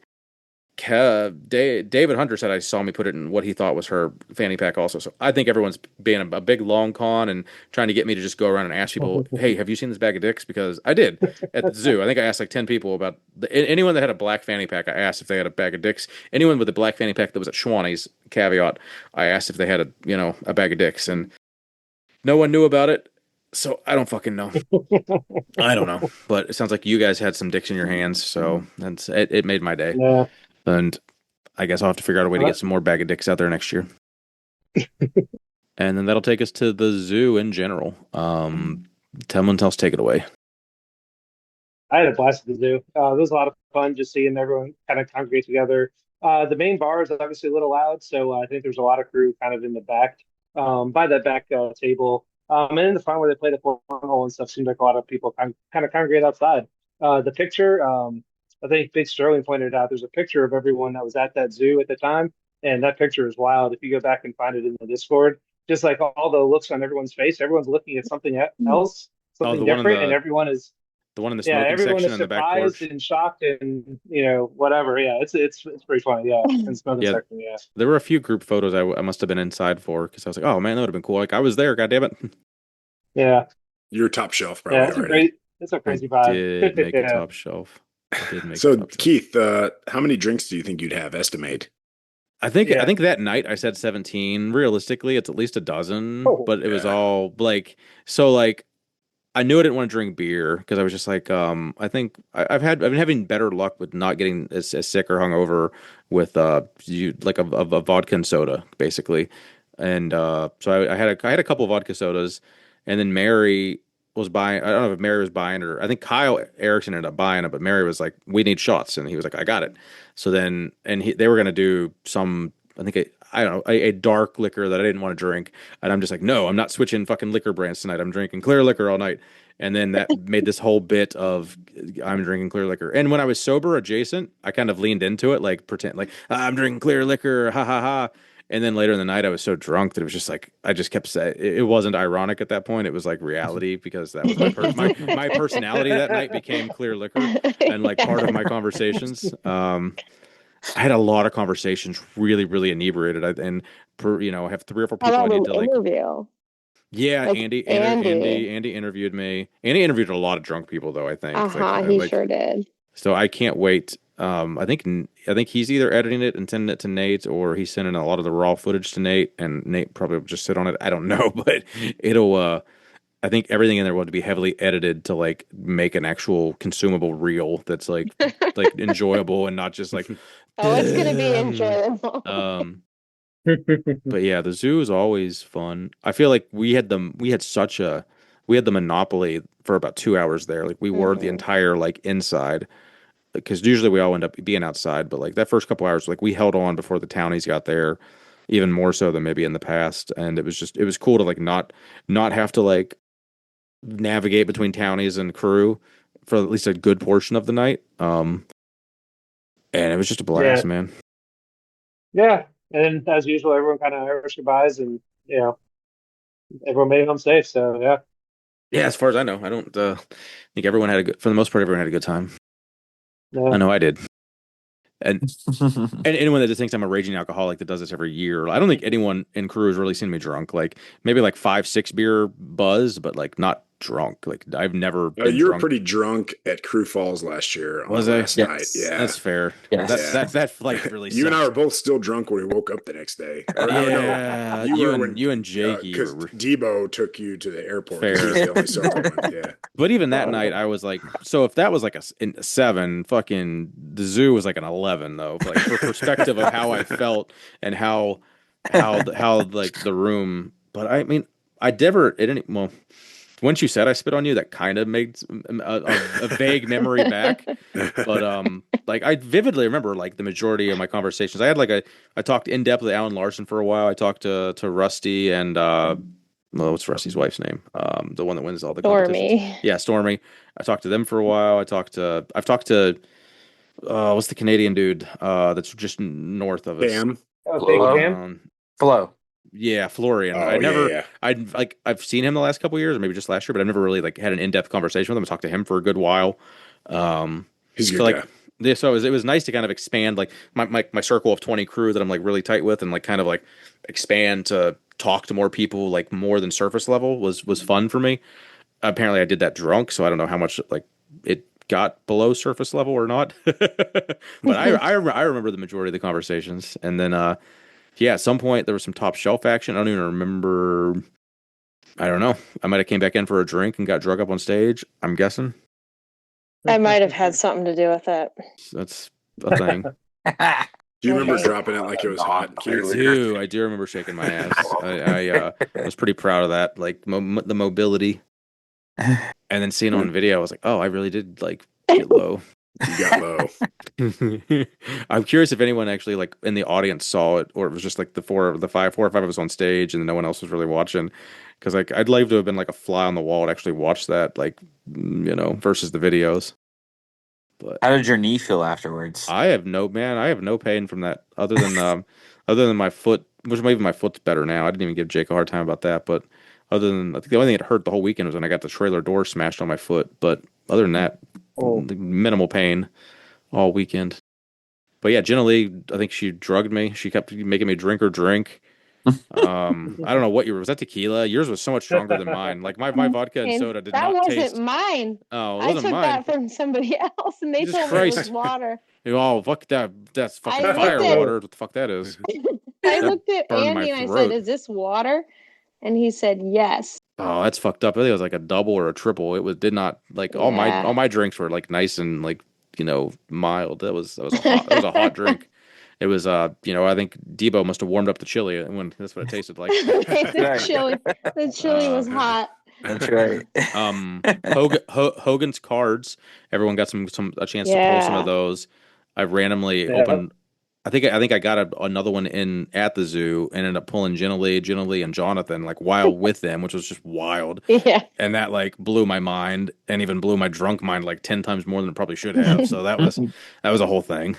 But yeah, the cards are awesome. And they just get better the more like sets get released. I think it just gets better. Like it's awesome. I got to sign like 5 of them, so that's cool. I felt like Barry Bonds.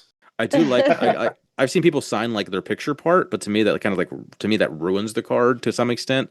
But then I saw this for the first time. Maybe it's everyone's been doing it, but people have them sign the back, which just says crew card or whatever. Like, well, that's the move. That's just cool. But like Mhm. you're not just distorting like Hogan's hard work. But I just asked them where they wanted me to sign it. There you go. But yeah, that was. That's what professionals would do. That's right. That's right. But yeah, that was the Live Hard, Live Easy in a nutshell. The longest of weekend. I can't even say it's weekend. We literally got there. Some of us got there a lot of us got there Wednesday. Some at the latest, I think people got there Thursday. Some people trickled on Friday, but anyone coming Friday was just a power lifter that either wasn't friends with strongmen or maybe it was like their first show. I didn't see a whole lot of people that I knew came in Friday that weren't like there for the whole weekend. So it was really cool to you know, it was such a long event. Yeah. It was worth it. It was worth taking the extra time off work. I think I historically always take Wednesday off before I travel on Thursday anyway, just to have like a prep day. So this year I just didn't have a prep day. I just took the Wednesday off, and man, I don't regret it. That extra day, it just made acclimating for the just being there. I wouldn't have wanted to show up Thursday night and compete Saturday morning, or sorry, show up. Yeah, no, we competed Friday, so I wouldn't have wanted to show up Thursday night and then compete Friday a.m. That sounds harsh. There was a lot of hot tub shenanigans, a lot of pool shenanigans. I heard there was a D&D game played at the pool, so that's cool. A little in-person role playing. Yeah. Boardroom actually. Oh, dope. Big Scott set it up. Yeah. Yeah. Nice. Me, Big Scott, Kevin, friendly neighborhood lifter, Big Chris. Yeah, it was a lot of fun. Big Eddie, Cornfed Highlander was in there, Big Alex. Oh yeah. Met a lot of people. So Brandon and Debo probably, well, even Derek. I don't know. Like, I feel, how many people do you think you met that you'd not ever seen in person? Because you'd really only, unless they came to Columbus or home Gym Con, you wouldn't have crossed paths with them. So that had to be, maybe only 50 people you would have crossed paths with. So did you meet 100 people, or did you actually meet 20 and then you just observed another 70? I tried to meet everybody I could. Yeah, that was. Also going to Crew Falls helped, I think, Oh because I yeah, got that's to right. meet You guys kind were of at like Crew Falls. the more locals. Yeah, I forgot that. I knew you were there. But like I'd never met Jen before. I'd never met Scance. So like those were kind of like some OGs that I'd never met. Yeah, but yeah, I tried to meet everybody I could. What about you, Derek? Oh no, man! I've met more people. I don't know. Yes, I've been to a handful, and I feel like it's a lot of the same crew showing up each time, and kind of layers on. So yeah, I don't know. It's hard to keep everyone straight. I agree. I mean, I know I've made like 25 to 30 new conversations besides the ones that we've had on the internet.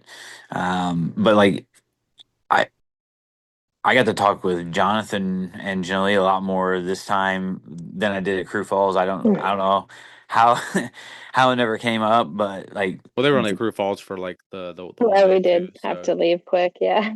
okay. you didn't just ignore them Saturday, Debo. They weren't. They literally weren't there. They weren't there. Okay. Well, I Okay. was like, I remember seeing them at the Like, you grip gave them and the cold shoulder Saturday, man. yeah, What the fuck? yeah, That's right. really funny. Oh, but like even people like Lauren, like I spent a lot of time with him at Crew Falls and talked to him, and like it was just in passing during the strongman or powerlifting, we would say hi, a couple things, and just random things like that. Just being able to pick up right where we left off, almost. It just wasn't like 12 or 18 weeks ago that we saw these people. It feels like it was yesterday. No big deal. All right. In closing, anyone, did we not touch on anything anyone thinks we should hear about? Any funny stories? Any personal isms? What it meant to you? Anything like that? If you had to sell it to somebody, I mean, we covered. I was just like, I'm kind of spoiled because I don't have to drive at all. Obviously, we live here. But every day during the week and weekend, I just would look up and I would just be like looking around. I can't believe that I'm actually a part of all this now. It's just so cool, especially since Jonathan and I did just watch from the sidelines for so long. And I was just going to say, maybe we would touch on next year a little bit. People are already so excited about that now. because that's always the case, right? When it gets done, right? And I think enough people are talking about the fact that I still don't have a voice here, but we're probably going to be doing it in June. That's And been hinted at. I didn't want to put I wasn't gonna, but so many people said it that I know. I think it's been put Tanner out asked. there. Tanner was the first thing he asked me on Wednesday night was, "What do you think if we do this in early June?" And mainly because home gym around. con fucks us because the home gym con is already set, and if we keep this the same week, then there's the same 7 days fucking split between it, and it ruins everyone's vacations because nobody wants to do several $1,000 vacations back to back because it sucks. And then we'll switch around the powerlifting and the strongman probably so that they get a chance to go first too.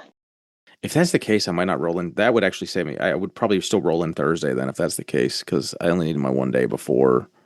But I don't know. It'd be hard to miss out a whole nother. It's hard to say. I also wonder. It seemed like there was a lot of crew that did both. Like I think we tried to count like 8, maybe more crew that did both strongman and powerlifting. And in terms of sports, if you're going to do both, I don't know. It seems like you might want to do powerlifting first, just a little less dynamic. And I don't. Yeah, it might work out for people who are trying to double dip as well. I don't know. But I did have to. Anyway. Gary, was that you? I had to explain to what Iron Man was. I think when I asked, I was like, "Hey, are you doing Iron Man this weekend?" And you're like, "What?" Yeah, not a big sports guy. Sorry, just a books guy. We don't have sports in Goblin Land. Fair enough. And then I think with just the strongman alone, it will be really interesting to watch unfold. Now that Jake knows, like he can ask Jonathan to build him about anything. That might get kind of fun to see. Then you might have to power lift because if you can't have a competitive advantage, so we're gonna have to probably force you to power lift. We're gonna vote you out of Here we go again. Strongman. Oh no, she has better access to equipment. So well, no, like when it's I know you guys. only when it's mystery stuff. Like only when it's. I don't even care. 1 week before the comp, that deadlift bar arrived. They kept catching so much shit for it. Oh, it's funny. We didn't like you. We didn't give you shit. We don't give people shit. Jonathan built like so many people that dumbbell too. Like it wasn't even. I don't know that it helps that much, honestly. Well, no, I was more hinting at maybe she knew the mystery events. It was more of a joke. Oh, I sure did not. I absolutely did not. I know. I'm just busting balls. Derek, I do have a funny story. Yeah, I love funny stories. Okay, so we all know the running story between Mo and Scance, right? Yeah, they're twins. So we're standing back there by the booth during Strongman. Mo's got his little thing set up with his meat sticks and the weightlifting straps. And Heather looks at me and says, "Isn't Scance supposed to be competing right now?" And I'm like, "He is." She goes, "Why is he over here?" I was like, "That's not Scance, that's Mo." That's really funny. That's and good. so it just fed right into the bit. I couldn't help it. I was just laughing so hard because she genuinely thought it was Scance. That's great. I can't with Tom and Andrew and Bono. Like I can't tell them 3 apart. And somebody who called me out on that and told them. Who did that? It's not a far stretch. Vano always gets happy because he's like he's like oh, Tom's more jacked than me. That's awesome. You think I'm Tom? Yeah. Derek, I think I asked you to do an ad read, and I completely forgot to set you up. So if you have one, great. If not, I don't want to. If it's not something you're proud of and want to put out, we don't have to do it. I just didn't want to make you feel bad if you did one and have prepared. No, you know what? I'll save it for some other time. I think it's a good read, but I think I don't think we really need it. Yeah, and then this whole thing was an ad, really. Affiliate links. You know where to use code unpaid and underrated and code UNU, etc. Code unpaid, that is. Get your home gym con stickers. Yes. Well, there you go. You have just enough. By the time this comes out, they're not. Yeah, it'd probably be. Yeah, that's true. Get them for Home Gym Con 2027. All right, we ready to land this thing, guys? Yeah, sounds good. All right, Big Debo, where you at? At Coach Debo on Instagram and just Big Debo on the Discord. Big Brandon Doy, where are they gonna find you? On Instagram, O'Doyle_basement_lifts, and on the Discord, I'm O'Doyle. Oh wait, Big Brandon O'Doyle rules. Sorry, Nice. it took Yeah, me a second. yours is hard. When I try to just type in Brandon or Doyle, I have to fucking do O'Doyle because it's not Yeah, Doyle. I'm like, you bastard. It's so much harder. it's all Big for the Derek, bit. where you at? Discord, Big Mr. The Law, and D Machine, but it's all in the. You check my Discord profile. Everything I'm on is in there, so Love check it. it out. Gary, where you at, buddy? Ground Beef Gary on the Discord and at NPC_Gary on Instagram. What's your social, Gary? My social is 555. Let's say 690420. Oh, and Jennilee, where you at? Instagram Jennilee.Phillips, and I think Discord is Big Jennilee, or as Gary said, local over 40 screaming. No, nice. That was a good callback. If anyone's still listening to this and you're on our Discord, in Massnomics Discord that is, and you want to meet new crew and you're a little timid about putting your Instagram and your Discord profile as we suggest so often, and we understand why some people have reservations. If you're in other Discords, don't do that. But Big Curd came up with a little hack around that. Go to your pronoun, and unless you're adamant that your pronoun needs to be stated, you can make your pronoun, hey, this is my IG. So, you put your just fucking screen name and put, this is my Instagram, however you want to type it. But you can do that, and that won't carry from Discord to Discord. So I know Kurt is always a big proponent of don't do that because I'm a gamer and I don't want fucking people following me to my personal Instagram from my gaming account, whatever. So I understand that. If that's, if you're in multiple Discords, don't do that. But I still think Jen and I have a valid point that we want to find each other on Instagram because a random stupid fucking emoji picture and I don't know who you are on Discord isn't going to help me get to know you ever or care about you in some extent because I think most people do the majority of their conversations on Instagram. Not to say that Discord doesn't have some, but I don't know. For the masses, I do think Instagram is where we talk to each other individually. So I think most of us can agree to that. So we have an Instagram, Unpaid and Underrated. We got all kinds of cool stuff you can go do there. Go talk about Discord stuff on Unpaid and Underrated in Massnomics Discord. I'm too tired to not butcher that up. I'm Keith, and I guess everybody throw on Instagram. More importantly, go follow membership than I want seller. And see you next Tuesday. Honk honk. Love you guys. See you in December.